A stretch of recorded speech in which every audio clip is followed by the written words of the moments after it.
Hi, and welcome to the Search Buzz Video Recap. My name is Barry Schwartz. This is the December 14th edition of the Search Buzz Video Recap, and we'll get started right away. Thanks for listening, and stay tuned. All right, so really got me annoyed this week was Google announced on Thursday night that they are opening up AdSense for domains, which is also known as Domain Park, to anybody and everybody over a certain amount of time. So basically, if you're an AdSense publisher, they're opening it up to U.S. publishers right now. They're going to expand that later to basically globally as soon as they possibly can. This is a post on Thursday night AdSense blog. We wrote about it on December 12th. Actually, Tamar posted about it. And basically, it really annoys me. Why? Is because, I don't know if you've been tracking like I have, but over the course of 5 years or so, this is one of the more controversial products that Google has. Basically, what you see is people who this generates more income for Google. Why? And why is it controversial? Besides for all the lawsuits involved in it and the search quality factors involved in it, imagine this. This is how a typical person lands on it. If they don't type in a domain name, they just do a search. So, for example, somebody does a search on whatever topic. They go to Google, they do a search, they click on an ad, on AdWords ad. They end up on this Park Domain page, which is basically basically more generated ads by Google. It's not AdSense, it's Park Domains. Or they could do it through AdSense as well. And then they basically go in a circular position. And that's not the only problem with it. Obviously, there's problems in terms of search quality. And there's other problems in terms of there's other legal problems with it that Google has been fighting with as well. And obviously, advertisers don't want to be show ads on some of these places because they're not the quality ads they want to actually rank for. So Google has introduced a way for people to actually opt out of these Park Domain ads, or what Google's calling them as AdSense for domains right now. There is a way to do that, but a lot of people don't know about it. It's not as clear as some of the other things out there. So I went in a whole rant over at Search Engine Land. Tamar recapped my issues, but also there's people over at Webmaster World who basically are saying, let me quote you something. Thank you, Google, for polluting the web. One person said, this means that there will be more junk domains to block in my AdWords campaign. Thank you very much, Google. And Google tries hard to hear what we say, to hear what the publishers want, but yet they don't really listen to what the advertisers want. He's basically mocking as well. So there's a lot of advertisers who are upset about this. There's a lot of searchers who might be upset about this. But as you look at the history in the past quarter, Google started allowing hard liquor ads, something they've never done since they started AdWords in 2000. They allow beer ads. They allow they're putting ads all over the place pretty much. They're allowing gambling ads over in the UK. They're allowing lots of these different ads just to get more ads, to get more clicks, to get more revenues. And that's my take on it. I don't think this helps with search quality. It's really about I think Google making more money. I might get a phone call from Google about this, but I welcome it. So yeah, that was like a 2-3 minute rant or so. I'm sorry about that. So like I said, Google now allows the advertisement for hard liquor. It doesn't, not for any large. You basically can't put ads up for selling hard liquor. You could put up ads to promote the brand around the hard liquor. So if you are selling vodka and you work for Absolute, you could actually do an ad for Absolute. But as long as it's not targeted around selling the vodka, it's more about making the pitch for the brand of Absolute. But on Friday we reported that Google has banned horse racing ads. So you can't do an ad that targets the keyword phrase horse racing in the U.S. The question is, why? I mean, it's not necessarily gambling. What if you sell horse racing products, horse racing toys, horse racing tips, different types of things? Maybe a news site about horse racing. Why can't you advertise for that?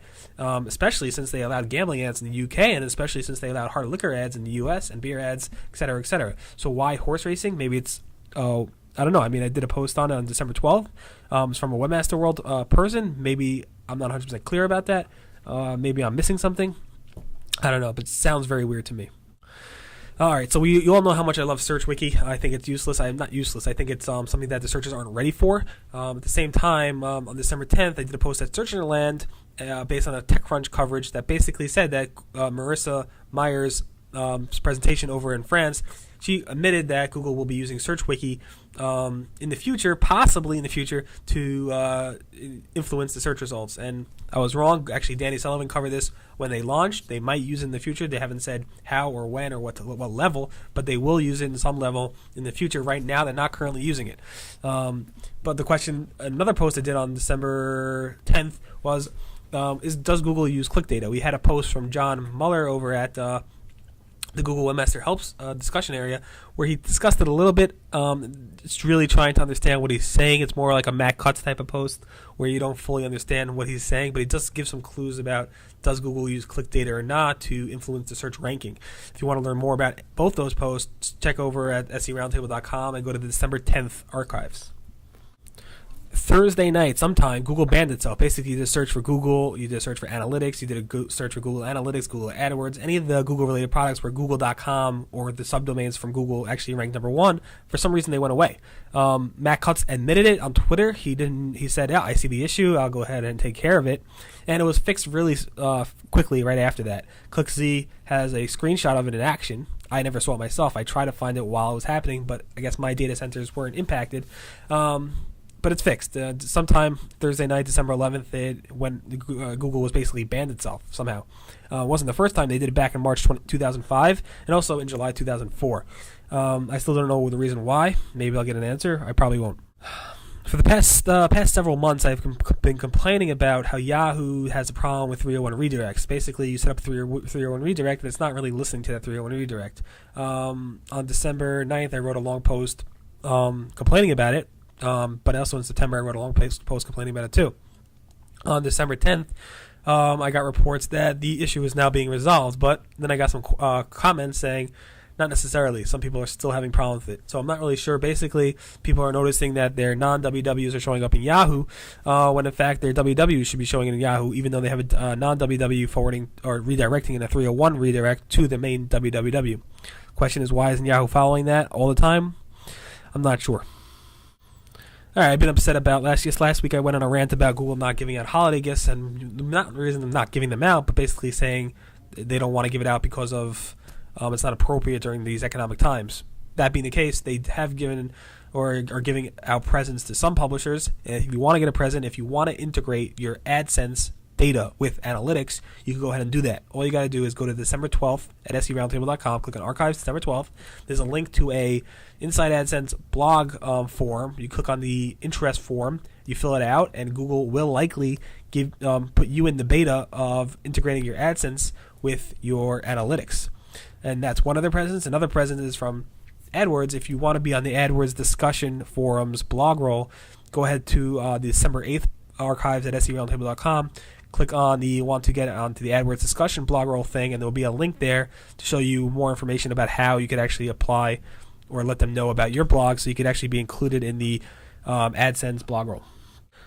On December 8th, I noticed that Google is serving up their AdSense ads using double-click tracking tools. So it's, if you look a mouse over the actual tracking URL, it says http://googleads.g.doubleclick.net, meaning they're using double-click tracking. It's possible because they were always wanted to migrate Google over to using the double-click cookie tracking system because they acquired DoubleClick a while back, and now they can finally utilize that and use them into the massive DoubleClick network and integrate that with their Google massive network. I did two posts around Googlebot. One is there is a way to block U.S. visitors at the same time allow Googlebot, which is based in the U.S., come and visit your site. There's a JavaScript method to do that. John Muller over at Google approved it. If you want to know how to do that, check out the December 11th archives at seroundtable.com. In addition, if you are getting overloaded with Googlebot requests during your busy time on your site, Google's John Muller recommends using a 503 return to tell Googlebot to slow down. The only problem is, how do you serve a 503 response to just Googlebot and not your visitors?